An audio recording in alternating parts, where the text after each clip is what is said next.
In the grim winter of 1942, the world was on fire, and somewhere in the vast Arabian Sea, a single ship drifted like a coffin. On board were 740 Polish children orphans who had survived the brutal Soviet labor camps, only to face a new death.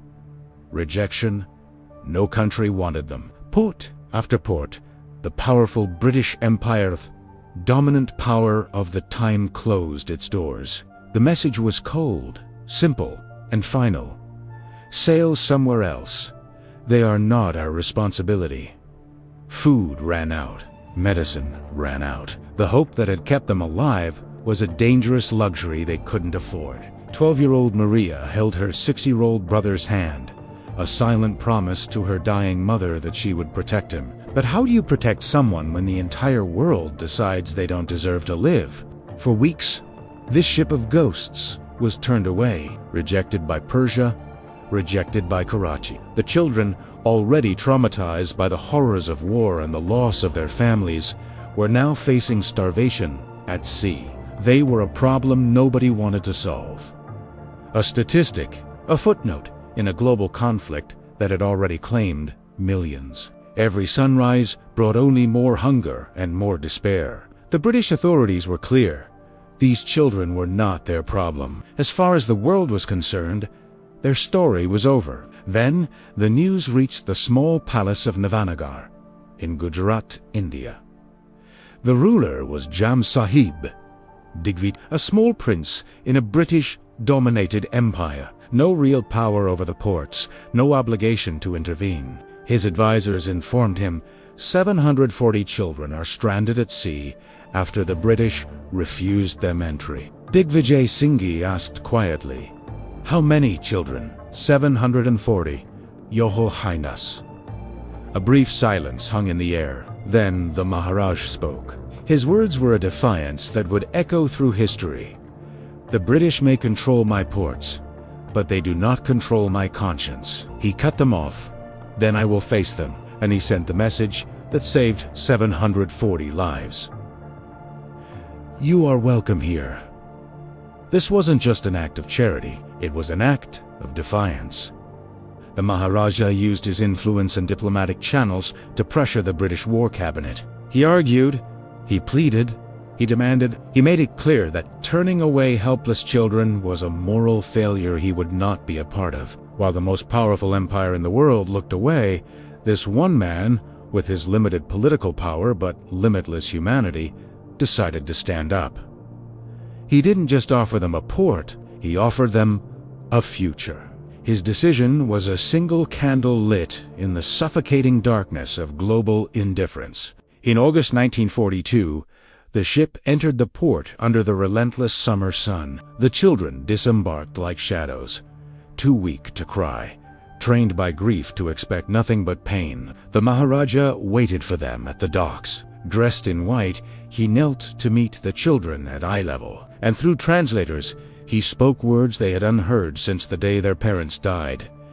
"You are not orphans anymore. You are my children now.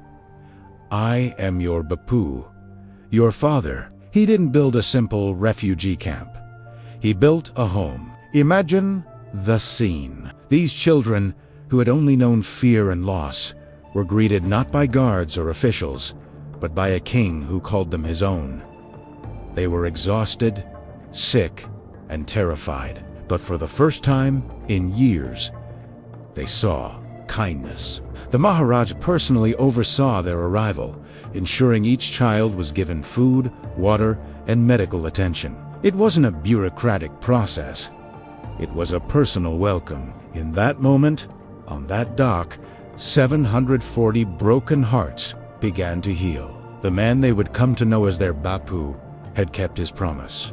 They were safe. He established a special camp for them in a place called Balachadi, a seaside estate near his summer palace. But camp is the wrong word. In Balachadi, he created a small Poland on Indian soil, Polish teachers, food that tasted of home, childhood songs, lessons, gardens, even a Christmas tree under the tropical sky. "Suffering seeks to erase you," it told Tim. "Your language, your culture, Your traditions are sacred. Here, they will live. For 4 years, while the world burned in war, those children lived not as refugees, but as a family. The Maharaj visited them, learned their names, celebrated their birthdays, and assured the parents back in Poland who thought they would never see their children again that they were being cared for. He paid for doctors, food, clothes, everything they needed out of his own fortune.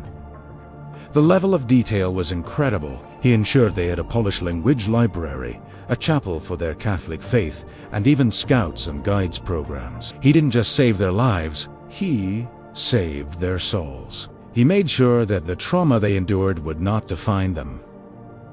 In Balachadi, they weren't Polish refugees. They were simply children, allowed to be children once more under the watchful, loving eye of a man who saw them as his own. When the war ended and it was time to part ways, many wept. Balachadi was the only true home they had ever known. Their children, now healthy teenagers, didn't want to leave the man who had become their father. The farewell was heartbreaking.